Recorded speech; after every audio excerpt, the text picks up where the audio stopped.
అది అర్ధరాత్రి సమయం. ఆ గ్రామంలో అంతా గాఢ నిద్రలో ఉన్నారు. కానీ వేల మైళ్ళ దూరంలో ఉన్న గల్ఫ్ నుంచి వచ్చిన ఒక ఫోన్ కాల్ ఒక భయంకరమైన నిజాన్ని వెలికి తీస్తుందని ఎవరూ ఊహించలేదు. అతను తన భార్యకు ఎన్నిసార్లు ఫోన్ చేసినా ఎత్తలేదు. కంగారుగా పక్కింటి వ్యక్తిని ఇంటికి వెళ్ళి చూడమని అన్నాడు. అతడు వెళ్ళి చూసేసరికి ఎప్పుడూ లోపల నుంచి గడియ పెట్టుకునే ఆ ఇంటి ప్రధాన ద్వారం ఆ రాత్రి బార్లా తెరుచుకుని ఉంది. నిశ్శబ్దంగా ఉన్న ఆ ఇంట్లోకి అడుగుపెట్టిన పక్కింటి వ్యక్తికి పైన బాత్రూంలో వినబడే నీటి చప్పుడు, గోడల మీద తాజాగా లైజాల్ వాసన ఏదో కీడును సూచించాయి. భయపడుతూనే బెడ్రూమ్ వైపు వెళ్ళిన అతనికి ఎదురైన ఆ దృశ్యం ఏంటి? అపరిచితులను ఇళ్లలోకి రానివ్వని ఆ మహిళ ఆ రాత్రి ఎవరి కోసం తలుపులు తీసింది? నేరస్తుడు సాక్ష్యాలను చెరిపివేయడానికి వాడిన ఆ లైజాల్ సీసా వెనుక ఉన్న రహస్యమేంటి? 2 ఏళ్ల పాటు పోలీసుల కళ్ళు గప్పి తిరిగిన ఆ హంతకుడు వదిలేసిన ఆ ఒక్క చిన్న క్లూ ఏంటి? ఈ మర్మం వీడాలంటే ఆ రాత్రి అసలు ఏం జరిగిందో స్కిప్ చేయకుండా చివరి వరకు చూడండి. మీరు చూస్తున్నది తెలుగు మిస్టరీ. నేను మీ ప్రభాకర్.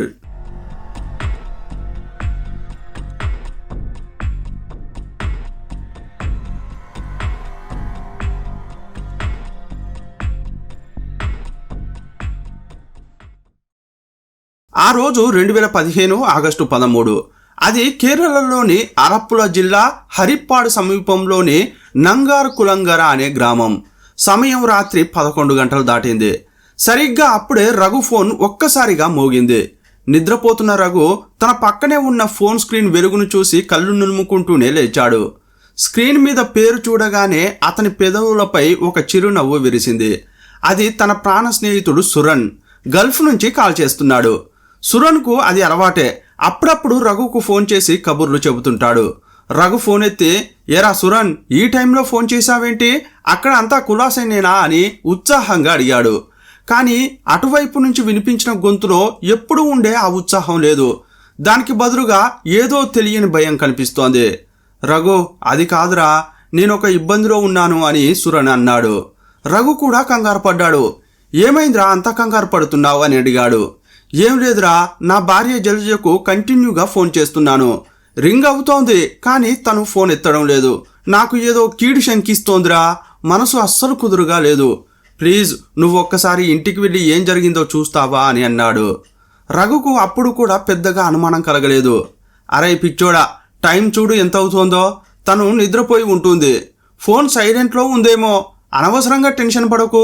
సరే నువ్వు చెప్పావు కాబట్టి ఇప్పుడే వెళ్ళి చూసొస్తాను అని ధైర్యం చెప్పి ఫోన్ పెట్టేశాడు. జలజ ఇల్లు రఘుకు కూతవేటు దూరంలోనే ఉంటుంది. వారిది 2 అంతస్తుల భవనం. రఘు గేటు తీసుకుని లోపలకు వెళ్ళాడు. మెట్లెక్కి మెయిన్ డోర్ దగ్గరకు వెళ్ళి కాలింగ్ బెల్ నొక్కాడు. ఆ నిశ్శబ్దంలో ఆ బెల్ శబ్దం చాలా భయంకరంగా వినిపించింది. కానీ లోపల నుంచి ఎలాంటి చప్పుడు లేదు. కనీసం ఫ్యాన్ తిరుగుతున్న శబ్దం కూడా వినిపించడం లేదు. మళ్ళీ నొక్కాడు. ఇంకోసారి అయినా స్పందన లేదు. రఘు మనసులో మెల్లమెల్లగా భయం మొదలైంది.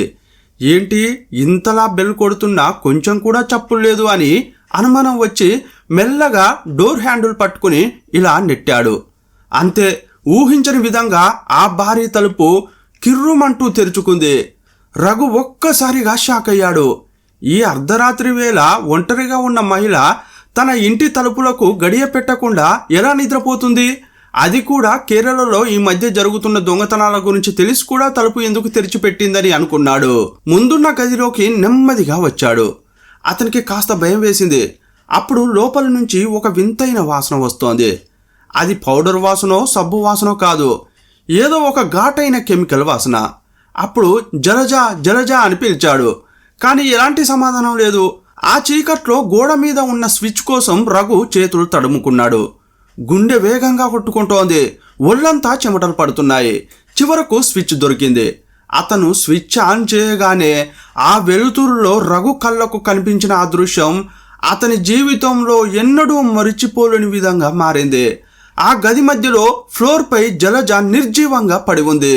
రక్తపు మడుగులో పడి ఉన్న దృశ్యం చూసిన రఘుకు కాళ్ళు వణకడం మొదలయ్యాయి. ఆ భయంకర దృశ్యాన్ని చూడలేక రఘు ఒక్క ఉదుటున వెనక్కి తిరిగి బయటకు వచ్చాడు. నిమిషాల్లోనే వార్త ఊరంతా పాకింది. జలజ ఇంటి ముందు జనం గుమికూడారు.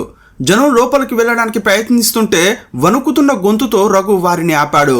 ఎవరూ లోపలికి వెళ్ళకండి, ఇది దొంగతనం కాదు, ఖచ్చితంగా హత్యే. మనం ఇప్పుడు లోపలికి వెళ్తే అక్కడ ఉన్న ఆధారాలన్నీ పాడైపోతాయి. రేపు పోలీసులు వస్తే మనల్ని నిందితులుగా చూస్తారు. ప్లీజ్ ఎవరూ అడుగు పెట్టకండి అని కేకలు వేశాడు. రఘు చూపిన ఆ సమయస్ఫూర్తి నిజంగా చాలా గొప్పది. అంత ఆందోళనలో కూడా అతడు ఆధారాల గురించి ఆలోచించాడు. గల్ఫ్లో ఉన్న తన ప్రాణ స్నేహితుడైన సురన్ భార్య ఈ జలజ. ఆమె కొన్నాళ్ళు గల్ఫ్లోనే సురన్తో ఉండింది. ఆ తర్వాత బెంగళూరుకు వచ్చి కూతురుతో కలిసి ఉంటోంది. ఈ ఊరికి అంటే ఈ సొంతూరుకి వచ్చి కేవలం 3 రోజులే అయ్యింది. 3 రోజుల్లో ఆమె ప్రాణాలు కోల్పోవడం రఘుకు అనుమానం కలిగించింది. వెంటనే హరిపాడ్ పోలీసులకు సమాచారం అందించారు. కాసేపట్లోనే పోలీసులు అక్కడికి చేరుకున్నారు. సాధారణంగా ఇలాంటి క్రైమ్ సీన్ల దగ్గర జనం గుమికూడి ఆధారాలను నాశనం చేస్తారు. కానీ రఘు పుణ్యమా అని క్రైమ్ సీన్ చెక్కు చెదరకుండా ఉంది. పోలీసులు లోపలికి వెళ్లి లైట్లు వేసి చూశారు. గది మధ్యలో జలజ నిర్జీవంగా పడి ఉంది. వెంటనే పోలీసులు ఆ గదిని సీల్ చేశారు. 2 కానిస్టేబుళ్లను కాపలా పెట్టి రేపు ఉదయం ఫోరెన్సిక్ టీం వచ్చాకే శవాన్ని కదిలిస్తామని చెప్పారు. అప్పటికే రఘు ఫోన్ చేసి గల్ఫ్లో ఉన్న సురన్కు విషయం చెప్పాడు. సురన్, జలజ ఇక లేదురా అన్న మాట వినగానే సురన్ గుండె ముక్కలైపోయింది. బెంగళూరులో ఉన్న జలజ కూతురికి ఫోన్ చేసి విషయం చెప్పడం రఘుకు ఒక పెద్ద పరీక్షలా మారింది. తన తల్లి ఇక లేదన్న చేదు నిజాన్ని విన్న ఆ కూతురి ఆవేదన వర్ణనాతీతం. అటు గల్ఫ్లో ఉన్న తండ్రి, ఇటు బెంగళూరులో ఉన్న కూతురు ఇద్దరూ ఆ క్షణాన చాలా దిగ్భ్రాంతి చెందారు. ఆ రాత్రి ఏ ఇంట్లో ఫోన్ మోగినా అది జలజ హత్య గురించిన భయంకరమైన వార్తనే మోసుకొచ్చింది.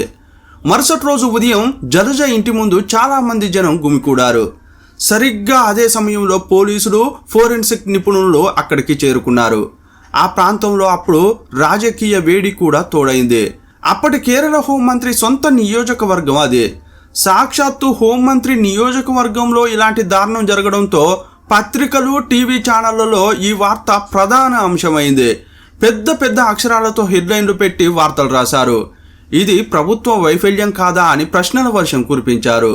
మరోవైపు పోలీసుల మీద విపరీతమైన ఒత్తిడి పెరిగింది. ఫోరెన్సిక్ టీం నెమ్మదిగా జలజ విగతజీవిగా పడి ఉన్న ఆ గదిలోకి అడుగుపెట్టింది. ఆ దృశ్యం చూసి అనుభవజ్ఞులైన అధికారులు కూడా ఒక్క క్షణం నిశ్చేష్టులయ్యారు. ఎందుకంటే జలజ తల అనేక చోట్ల ఛిద్రమై ఉంది.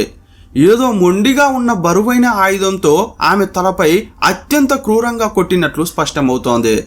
రక్తం గడ్డకట్టిన తీరును చూసి ఆమె చనిపోయి చాలా గంటలు గడిచిపోయిందని ఫోరెన్సిక్ నిపుణులు చెప్పారు. గదిలోని అల్మారాలు తెరిచి ఉన్నాయి. సామాన్లన్నీ నేల మీద చెల్లాచెదురుగా పడి ఉన్నాయి. హంతకుడు దేనికోసమో అక్కడ విపరీతంగా వెతికాడని ఆ గది చెబుతోంది. కానీ సరిగ్గా అప్పుడే ఫోరెన్సిక్ టీం ఒక వింత విషయాన్ని గమనించింది. సార్, ఒకసారి ఇక్కడ చూడండి అని ఒక అధికారి పిలిచాడు. సాధారణంగా హత్య జరిగిన చోట రక్తం వాసన రావాలి, కానీ ఆ గదిలో వింతగా లైజాల్ వాసన ఘాటుగా వస్తోంది. హంతకుడు కేవలం ప్రాణం తీసి పారిపోలేదు. అతను చాలా తెలివైనవాడు. హత్య చేసిన తర్వాత సాక్ష్యాలు దొరకకూడదని, తన వేలిముద్రలు ఎక్కడా ఉండకూడదని ఆ హాల్ నుంచి మెట్ల వరకు ఉన్న ప్రతి అంగుళాన్ని లైజాల్తో కడిగి శుభ్రం చేశాడు.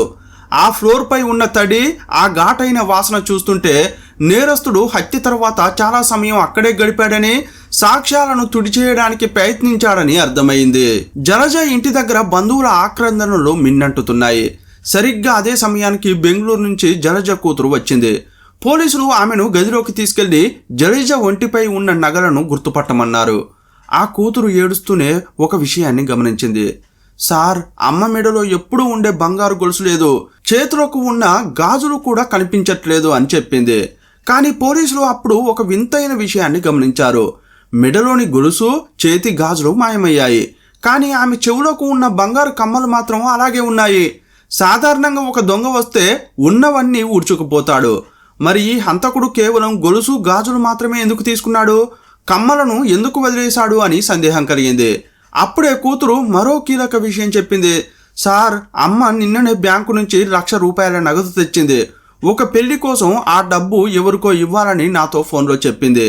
ఆ డబ్బు కూడా ఇక్కడ కనిపించడం లేదు అని అంది. ₹1,00,000 నగదు మాయం అయ్యాయంటే ఇది దొంగతనం కోసం జరిగిన హత్యేనా అని పోలీసులు ఆ దిశగా ఆలోచించడం మొదలుపెట్టారు. మధ్యాహ్నం సమయానికి పంచనామా ముగించి జలజ మృతదేహాన్ని పోస్టుమార్టం కోసం అలప్పుల మెడికల్ కాలేజీకి పంపించారు. ఆ తర్వాత గ్రామస్తులను పోలీసులు ఎంక్వైరీ చేశారు. నిన్న మధ్యాహ్నం ఎవరైనా కొత్త వాళ్ళు కనిపించారా, ఏవైనా అరుపులు విన్నారా అని అడిగారు. కానీ శబ్దాలేమీ రాలేదు, అంతా నిశ్శబ్దంగానే ఉందని వారు చెప్పారు.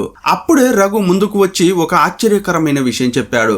సార్, నిన్న మధ్యాహ్నం 1 గంట సమయంలో నేను ఇంటికి వెళ్తున్నప్పుడు జలజ ఇంటి ముందే నిలబడి ఉంది. నేను తనతో 2 నిమిషాలు మాట్లాడి మరీ వెళ్ళాను. అంటే ఈ దారుణం మధ్యాహ్నం 1 గంట తర్వాతే జరిగి ఉంటుందని అన్నాడు. మరుసటి రోజు ఎంతో ఆసక్తిగా ఎదురు చూస్తున్న పోస్ట్ మార్టం రిపోర్ట్ వచ్చింది. అందులో చాలా భయంకరమైన విషయాలు ఉన్నాయి. డాక్టర్లు ఏం చెప్పారంటే జలజ మరణానికి కారణం కేవలం తల మీద దెబ్బలు మాత్రమే కాదు, ఊపిరి ఆడకపోవడం. హంతకుడు అత్యంత క్రూరంగా జలజ తల మీద ఏదో మొండిగా ఉన్న బరువైన కర్రతో బలంగా బాదాడు. అది కర్రో ఇంకేంటో తెలియట్లేదు. ఆమె కింద పడిపోగానే తన చేతులకు రక్తం అంటకూడదనో లేక ఆమె గట్టిగా అరవకూడదనో ఏమో గాని తలగడ తీసి ఆమె ముఖం మీద పెట్టి ప్రాణం పోయే వరకు అదిమి పెట్టాడు. అన్నింటికంటే ముఖ్యమైన విషయం, ఆమె మధ్యాహ్నం తిన్న ఆహారం ఇంకా అరగలేదు, కడుపులో ఇంకా అలాగే ఉంది. వైద్యశాస్త్రం ప్రకారం ఆహారం అరగడానికి పట్టే సమయాన్ని బట్టి డాక్టర్లు మరణ సమయాన్ని లెక్కగట్టారు. జలజ మధ్యాహ్నం 1:30 నుంచి 3 గంటల మధ్య హత్యకు గురైందని రిపోర్ట్ ఇచ్చారు.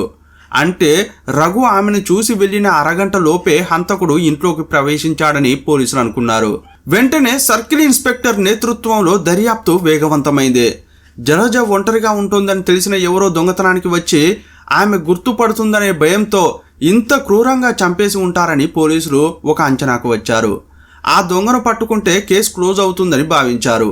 ఇలాంటి టైంలోనే జలజ ఇంటి చుట్టుపక్కల వారు ఒక ముఖ్యమైన విషయాన్ని చెప్పారు. సార్, మీరు దొంగ అనుకుంటున్నారేమో కానీ జలజ గురించి మాకు బాగా తెలుసు.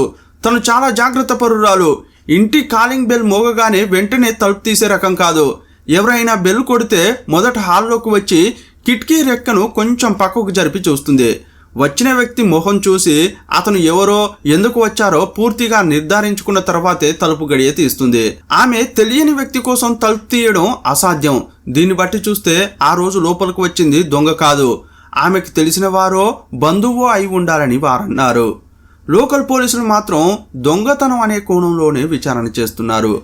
మొదటి వారం నిందితుని కోసం ఊరంతా గాలించారు.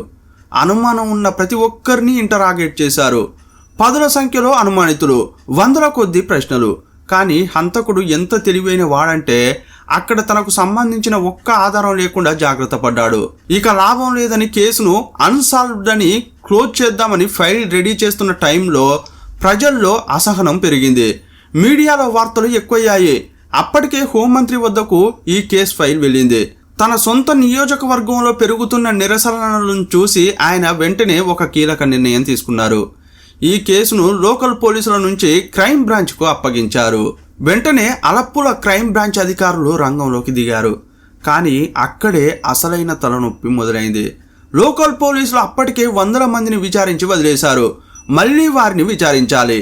ఇప్పుడు క్రైమ్ బ్రాంచ్ మళ్ళీ మొదటి నుంచి మొదలుపెట్టింది. ఇంకోవైపు హత్య జరిగిన సమయంలో హరిపాడు ఏరియాలో యాక్టివ్గా ఉన్న మొబైల్ టవర్ల డేటాను మొత్తం బయటకు తీశారు. అప్పుడు 1 కాదు 2 కాదు, అక్షరాల 1,00,000 మొబైల్ కాల్ డేటా రికార్డులు వచ్చాయి. అధికారులు రాత్రింబవళ్ళు ఆ నంబర్లను తనిఖీ చేశారు. ఈ నంబర్ ఎవరిది, ఆ సమయంలో ఆ టవర్ పరిధిలో ఎందుకు ఉంది, జలజ ఫోన్ నంబర్కు ఏమైనా సంబంధం ఉందా అని తనిఖీ చేశారు. కానీ దురదృష్టం, ఆ 1,00,000 నంబర్లలో ఏ ఒక్కటి అనుమానాస్పదంగా కనిపించలేదు. హంతకుడు చాలా తెలివిగా తన ఆనవాళ్లు లేకుండా తప్పించుకున్నాడు. ఏ ఆధారము దొరకకపోవడంతో పోలీసులు ఒక కొత్త పద్ధతిని ఎంచుకున్నారు. ఎస్పీ నంబర్ను పేపర్, టీవీల్లో ఇచ్చారు. జలజ హత్య గురించి ఎవరికైనా ఏ చిన్న సమాచారం తెలిసినా డైరెక్ట్గా ఎస్పీకే కాల్ చేసి చెప్పండి అని ప్రకటించారు. అంతేకాకుండా నంగార్ కులంగర అనే గ్రామంతో పాటు చుట్టుపక్కల బహిరంగ ప్రదేశాల్లో రహస్య పెట్టెలను ఏర్పాటు చేశారు. సమాచారం ఇచ్చేవారు తమ పేర్లు, ఇతర డీటెయిల్స్ చెప్పనక్కర్లేదని, మీకు ఏవైనా వివరాలు తెలిస్తే చీటీ రాసి ఆ పెట్టెలో వేయాలని చెప్పారు. ఈ ప్రతిపాదనకు మంచి స్పందన వచ్చింది. ఆ పెట్టెల్లో చాలా మంది తమకు అనుమానం ఉన్న వ్యక్తుల పేర్లు రాసి వేశారు. పోలీసులు ప్రతి ఒక్కరిని రహస్యంగా నిఘా పెట్టి విచారించారు. ఇలా దాదాపు 1 సంవత్సరం గడిచిపోయింది. ఇంతలో కేరళలో ఎన్నికలు వచ్చాయి. ఎర్నాకుళంలో జిషా అనే విద్యార్థిని హత్య కేసు అప్పట్లో ప్రభుత్వానికి పెద్ద తలనొప్పిగా మారింది.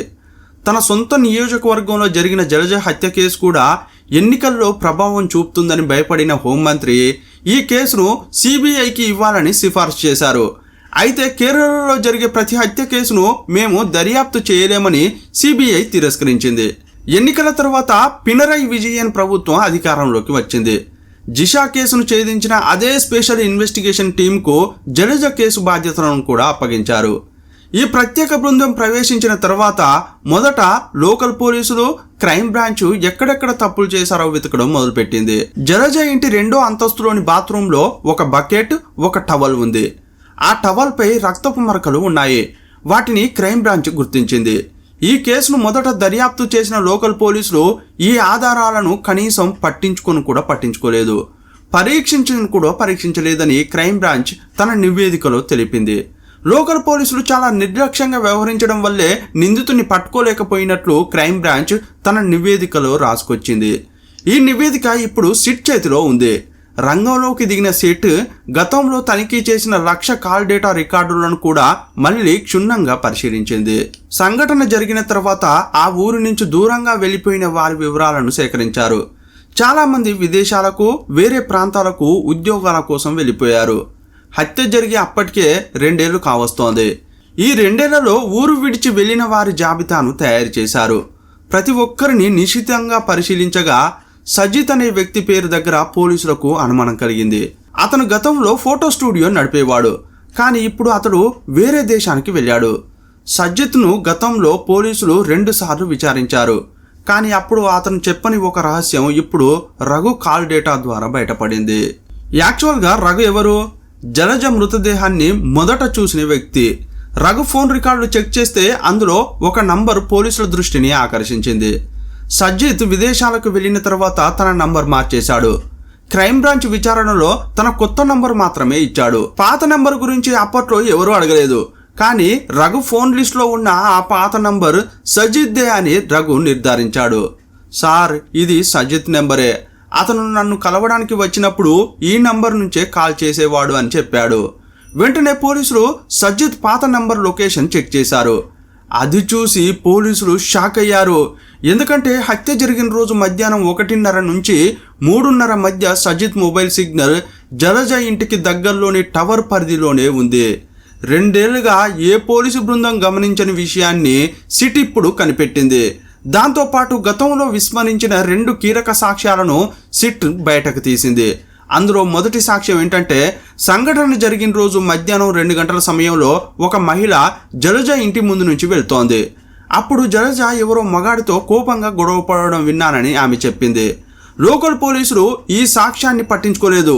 ఇక రెండో సాక్ష్యం ఏంటంటే, మరో మహిళ మధ్యాహ్నం 2 నుంచి 3 గంటల మధ్య జలజ ఇంటి నుంచి ఎవరో ఏడుస్తున్న శబ్దాన్ని విన్నానని చెప్పింది. ఈ 2 సాక్ష్యాలను సజిత్ మొబైల్ లొకేషన్ను కలిపి చూస్తే ఆ సమయంలో ఇంట్లో ఉన్నది సజిత్ అని పోలీసులకు క్లారిటీ వచ్చింది. కానీ సజిత్ ఇప్పుడు విదేశాల్లో ఉన్నాడు. అతన్ని ఇండియాకు తీసుకురావడం అంత సులభం కాదు. అందుకే పోలీసులు ఒక మాస్టర్ ప్లాన్ వేశారు. సజిత్ పనిచేస్తున్న కంపెనీ స్పాన్సర్ను పోలీసులు రహస్యంగా సంప్రదించారు. హరిపాల్లోని 47 ఏళ్ల జలజ హత్య కేసులో సజిత్ నిందితుడని వివరించారు. అతన్ని ఎలాగైనా ఊరికి వచ్చేలా చేయండి అని కోరారు. సజిత్ను విదేశాల నుంచి రప్పించడం అంత తేలిక కాదని గ్రహించిన పోలీసులు ఒక తెలివైన ఎత్తుగడ వేశారు. అతని స్పాన్సర్ను ఎలాగోలా ఒప్పించి సజిత్కు ఒక విషయం చెప్పించారు. అప్పుడు స్పాన్సర్ ఏం చెప్పాడంటే, సజిత్, నీ వీసాలో ఏదో సాంకేతిక సమస్య వచ్చింది, నువ్వు వెంటనే కేరళకు వెళ్ళి దాన్ని సరిచేసుకోవాలని చెప్పాడు. అదే సమయంలో సజిత్ గతంలో ఆశ్రయించిన ట్రావెల్ ఏజెన్సీ కూడా అదే మాట చెప్పడంతో అతను వారి మాటలను నమ్మి కేరళకు వచ్చాడు. ఎయిర్పోర్ట్లో ఫ్లైట్ దిగగానే సుజిత్ కోసం అక్కడ సిట్ సభ్యులు వేచి ఉన్నారు. మేం పోలీసులం, నీతో కొన్ని విషయాలు మాట్లాడాలి అని వారు చెప్పగానే వీసా సమస్య గురించేమో అని సజిత్ అనుకున్నాడు. వారితో పాటు ఆఫీస్కు వెళ్ళాడు. అక్కడ ఇన్వెస్టిగేషన్ ఆఫీసర్ చాలా కూల్గా ఒకే ఒక్క ప్రశ్న అడిగాడు. సజిత్, 2015 ఆగస్టు 13వ తేదీన నువ్వు ఎక్కడ ఉన్నావు అని అడిగాడు. ఆ తేదీ వినగానే సజిత్ గుండె ఆగిపోయినంత పనైంది. గతంలో 2 సార్లు పోలీసులు తనను అడిగినప్పుడు నేను స్టూడియోలో ఉన్నాను అని అబద్ధం చెప్పాడు. కానీ ఇప్పుడు పోలీసులు అసలు అస్త్రాన్ని బయటకు తీశారు. నువ్వు ఆ రోజు జలజ ఇంట్లోనే ఉన్నావని మా దగ్గర బలమైన ఆధారాలు ఉన్నాయి. నువ్వు వాడుతున్న ఈ పాత నెంబర్ గురించి మాకు ఎందుకు చెప్పలేదని గట్టిగా నిలదీశారు. పోలీసుల ప్రశ్నల దాటికి అతడు తట్టుకోలేకపోయాడు. చివరకు తలదించుకుని అసలు నిజం ఒప్పుకున్నాడు. ఆ రోజు ఏం జరిగిందనేది పూసగుచ్చినట్లు చెప్పుకొచ్చాడు. ఆగస్టు 13న సజిత్ తన స్నేహితుడు రఘును కలవడానికి అతని ఇంటికి వెళ్ళాడు. రఘు ఇంట్లో లేడని తెలుసుకున్న సజిత్ బహుశా రఘు పక్కనే ఉన్న జలజ ఇంటికి వెళ్ళి ఉంటాడని భావించి అక్కడికి వెళ్ళాడు. జలజ బయట నిలబడి ఉండడం చూసి రఘు వచ్చాడా అని అడిగాడు. జలజకు సజిత్ తెలుసు కాబట్టి ఆమె అతనికి సమాధానం ఇచ్చింది. కానీ సజిత్ అప్పుడు బాగా మద్యం మత్తులో ఉన్నాడు. అతనికి జలజపై ఒక కన్ను.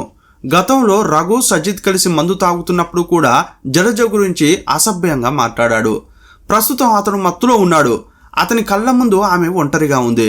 నెమ్మదిగా మాట కలిపి లోపలకు వెళ్ళాడు. లోపలకు వెళ్ళగానే కంట్రోల్ తప్పాడు. జలజతో అసభ్యంగా ప్రవర్తించడం మొదలుపెట్టాడు. జలజ వెంటనే గట్టిగా కేకలు వేస్తూ అతనిపై విరుచుకుపడింది. ఆ సమయంలోనే వీధిలో వెళ్తున్న మహిళకు జలజ అరుస్తున్న శబ్దాలు వినిపించి ఉంటాయి. జలజ తనను తిట్టేసరికి సజిత్కు కోపం వచ్చి ఆమె జుట్టు పట్టుకుని ఇంట్లోకి లాక్కెళ్ళాడు. నువ్వంటే నాకు ఇష్టం, నాతో అడ్జస్ట్ చేసుకో అని ఆమెపై దాడి చేశాడు. జలజ ప్రతిఘటించేసరికి అక్కడ ఉన్న ఇత్తడి దీపాంత తీసుకుని ఆమె తలపై బలంగా కొట్టాడు. యాక్చువల్గా దాన్ని దీపాంత అంటారా లేక స్తంభ దీపం అంటారో కరెక్ట్గా తెలియట్లేదు. చాలా పెద్దగా ఉండి దాంట్లో నూనె పోసి వెలిగిస్తే దాన్ని ఏమంటారో తెలిసిన వారు కామెంట్ చేయండి. ఆమె కింద పడిపోగానే పక్కన ఉన్న తలగడను తీసి ఆమె ముఖంపై అదిమి పట్టి ఊపిరి ఆడకుండా చేసి చంపేశాడు. ఆమె చనిపోయిందని తెలిసాక కూడా మత్తులో ఉన్న సజిత్ పదే పదే ఆ దీపాంతతో తలపై కొట్టాడు. హత్య జరిగిన తర్వాత తన మత్తు దిగడంతో సుజిత్కు భయం మొదలైంది. సాక్ష్యాలు లేకుండా చేయడానికి ఇంట్లోని బాత్రూమ్ నుంచి లైజాల్ తీసుకుని తాను ముట్టుకున్న ఫర్నిచర్, గోడలు, మెట్లు అన్నింటినీ తుడిచి శుభ్రం చేశాడు. ఈ కేసును తప్పుదోవ పట్టించడానికి ఇది దొంగతనం కోసం జరిగిన హత్యలా కనిపించాలని ప్లాన్ చేశాడు. జలజ మెడలోని గొలుసు, గాజులను తీసుకున్నాడు. గదిలోని సామాన్లన్నీ చింద్రవందరగా పడేశాడు. ఆ క్రమంలోనే ఆమె దాచిపెట్టిన ₹1,00,000 దొరికితే అవి కూడా తీసుకున్నాడు. లైజాల్తో అంతా శుభ్రం చేసి తెలివైన ఒక దొంగ ఇలా చేశాడని నమ్మించాలని ప్రయత్నించాడు. అంతా అయ్యాక జలజ పడి ఉన్న దివాన్ మీద ఒక టవల్ ఉంది. దాని నిండా రక్తపు మరకలు ఉన్నాయి. ఆ టవల్ను పట్టుకుని సజిత్ మెట్లు ఎక్కి నేరుగా 2వ అంతస్తులోని బాత్రూంలోకి వెళ్ళాడు. నిజానికి అతను కింద ఉన్న బాత్రూంలోనే తన చేతులు కడుక్కోవచ్చు, ఆ టవల్ను కూడా కడుక్కోవచ్చు. కానీ పాతకాలం నాటి ఇళ్లలో కింద బాత్రూమ్ నీళ్లు నేరుగా బయట కాలువలోకి వెళ్తాయి. అలా రక్తం బయటకు వెళ్తే ఎవరైనా చూస్తారేమో అని సజిత్ భయపడ్డాడు. అదే పై అంతస్తు బాత్రూమ్ నీళ్ళైతే నేరుగా ఇంట్లోని సెప్టిక్ ట్యాంక్లోకి వెళ్తాయని భావించి అతను తెలివిగా పైకి వెళ్ళాడు. అక్కడ చేతులు కాళ్ళు కడుక్కుని ఆ రక్తపు టవల్ను అక్కడే ఉన్న ఒక బకెట్లో పడేశాడు. కిటికీలోంచి బయటకు చూడగా జనం అటు ఇటు తిరుగుతున్నారు. ఇక అక్కడ ఉండడం ప్రమాదకరమని భావించి మెల్లగా కిందకు దిగి ఎవరికీ అనుమానం రాకుండా తలుపులు దగ్గరకు వేసి బయటపడ్డాడు. వెళ్ళేటప్పుడు తను దాడి చేసిన ఆ ఇత్తడి దీపాంతను, జలజ మొబైల్ ఫోన్ను ఒక గుడ్డలో చుట్టి తీసుకెళ్లిపోయాడు. వాటిని ఒక చోట పారుతున్న నీటిలో పడేశాడు. ఆ తర్వాత ఏమీ తెలియనట్టు చుట్టుపక్కల వారితో కలిసి తిరిగాడు. లోకల్ పోలీసులు, క్రైమ్ బ్రాంచ్ అందరినీ విచారించినప్పుడు సజిత్ను కూడా పిలిచారు. అతను రఘు ఇంటికి తరచూ వస్తుంటాడు కాబట్టి అతని మీద ఎవరికీ అనుమానం రాలేదు. రఘుకు కూడా ఆ రోజు సజిత్ తన ఇంటికి వచ్చాడన్న విషయం తెలియదు. కానీ రఘు ఇంట్లో వాళ్లకు తెలుసు. అయితే పోలీసులు ఆ కోణంలో దృష్టి పెట్టకపోవడం వల్ల సజిత్ 2 ఏళ్ల పాటు తప్పించుకోగలిగాడు. ఈ మధ్యలోనే అతడు భయంతో వేరే దేశానికి వెళ్ళాడు. కానీ స్పెషల్ స్క్వాడ్ అతన్ని పట్టుకున్న వార్త బయటకు రాగానే అంతా షాక్ అయ్యారు. సజిత్ను సీన్ రీకన్స్ట్రక్షన్ కోసం జలజ ఇంటికి తీసుకువచ్చినప్పుడు జనం అతన్ని చూసి అసహ్యించుకున్నారు. ఆ దుర్మార్గుణ్ణి మాకు అప్పగించండి, మేమే వాడికి సరైన శిక్ష వేస్తామని రచ్చరచ్చ చేశారు. ముట్టం ప్రాంతంలో స్టూడియో నడిపే సజిత్ అందరికీ సుపరిచితుడే. పెళ్ళై భార్య, పిల్లలు ఉన్న సజిత్ ఒక మహిళను లోబర్చుకోవాలని ప్రయత్నించి అది విఫలం కావడంతో ఇంత దారుణానికి ఒడిగట్టాడని తెలిసి ఊరంతా ఆశ్చర్యపోయింది. అతను పడేసిన ఫోన్, దీపాంతా సంవత్సరాలు కావడం వల్ల ఆ నీటిలో దొరకలేదు. పోలీసులు కేసును కోర్టులో ప్రవేశపెట్టారు. విచారణ జరుగుతుండగా కోర్టు సజిత్కు ఒక నిబంధనతో జామీనిచ్చింది. ఎట్టి పరిస్థితుల్లో అతడు అలప్పుల జిల్లాలో అడుగుపెట్టకూడదని నిబంధన పెట్టారు. దాంతో సజిత్ తిరువనంతపురానికి తన నివాసం మార్చాడు. అక్కడ ఉంటున్న సమయంలో ఒకరోజు పత్రికల్లో విషాదకరమైన వార్త వచ్చింది. సజిత్ తాను ఉంటున్న హోటల్ గదిలో ఫ్యాన్కు ఉరేసుకుని ఆత్మహత్య చేసుకున్నాడని వార్త వచ్చింది. చనిపోయే ముందు అతను ఒక లేఖ కూడా రాశాడు. అందులో తన తప్పును ఒప్పుకుంటూ అందరికీ క్షమాపణలు చెప్పాడు. తన ఏటీఎం కార్డుతో పాటు పిన్ నెంబర్ రాసి ఉంచి అందులో ఉన్న డబ్బును తన తల్లికి ఇవ్వాలని కోరాడు. అప్పటికే అతని భార్య విడాకులు ఇచ్చి వెళ్ళిపోయింది. తన మద్యం వ్యసనమే తన జీవితాన్ని నాశనం చేసిందని ఆ లేఖలో రాశాడు. ఆ రోజు రఘును కలిసి ఇంకాస్త మందు తాగాలనే ఉద్దేశంతో అక్కడికి వెళ్ళిన సజిత్ అనుకోకుండా జలజ ఇంటికి వెళ్ళాడు. ఆ ఒక్క క్షణం అతని జీవితాన్ని, జలజ జీవితాన్ని తలకిందులు చేసింది. మత్తులో ఉన్న సజిత్ ఆ క్షణంలో మృగం కంటే దారుణంగా ప్రవర్తించాడు. అతను ఏది మంచి, ఏది చెడు, తాను చేస్తున్నది రైటా రాంగా అని ఆలోచించే స్థితిలో లేడు. అందువల్లే తాను ఈ దారుణం చేశానని ఆత్మహత్య లేఖలో రాశాడు. నిందితుడు సజిత్ ఒక ప్లాన్ ప్రకారం హత్య చేయాలని వెళ్ళలేదు. మద్యానికి బానిసైన అతను ఆ మత్తులో ఉన్నప్పుడు తన విచక్షణను కోల్పోయాడు. మద్యం మత్తులో చేసే చిన్న తప్పులు జీవితాంతం అనుభవించాల్సిన శిక్షలుగా మారతాయని ఈ క్రైమ్ కేసు చెబుతోంది. మద్యం, గంజాయి లేదా డ్రగ్స్ వంటి వ్యసనాలు మనిషిని మృగంగా మారుస్తాయి. సజిత్ ఒకప్పుడు గౌరవప్రదంగా స్టూడియో నడుపుకునే వ్యక్తి. కానీ మద్యాన్ని అమితంగా ప్రేమించడం వల్ల అది అతని ఆర్థిక స్థితిని దిగజార్చింది. ఆ అప్పుల బాధే అతన్ని దొంగతనం వైపు, చివరికి హత్య వైపు నడిపించింది. అతను చేసిన దారుణం తెలిసిన వెంటనే భార్య విడాకులు ఇచ్చి వెళ్ళిపోయింది. దాంతో పిల్లల ప్రేమకు దూరమయ్యాడు. ఊర్లో అందరికీ తెలిసిన సజిత్ అందరి ముందు తలదించుకోవాల్సి వచ్చింది. జైలు నుంచి బయటకు వచ్చిన సమాజం అతన్ని అంగీకరించలేదు. వేరే జిల్లాలోకి రావద్దని కోర్టు నిబంధన పెట్టడంతో ఒంటరిగా తిరువనంతపురంలో ఉండాల్సి వచ్చింది. ఆ అవమానం భరించలేక చివరకు ఒక హోటల్ గదిలో ఉరి వేసుకుని ఆత్మహత్య చేసుకున్నాడు. ఇది ఒక వ్యసనపరుడి జీవితం ఎంత దారుణంగా ముగుస్తుందో చెప్పడానికి నిదర్శనం. ఈ వీడియో మీకు నచ్చినట్లయితే మీ ఫ్రెండ్స్కు షేర్ చేయండి. ఇలాంటి వీడియోల కోసం మా ఛానల్ను సబ్స్క్రైబ్ చేసుకోండి. మరో వీడియోలో మళ్ళీ కలుసుకుందాం. అప్పటి వరకు సెలవు. జై హింద్.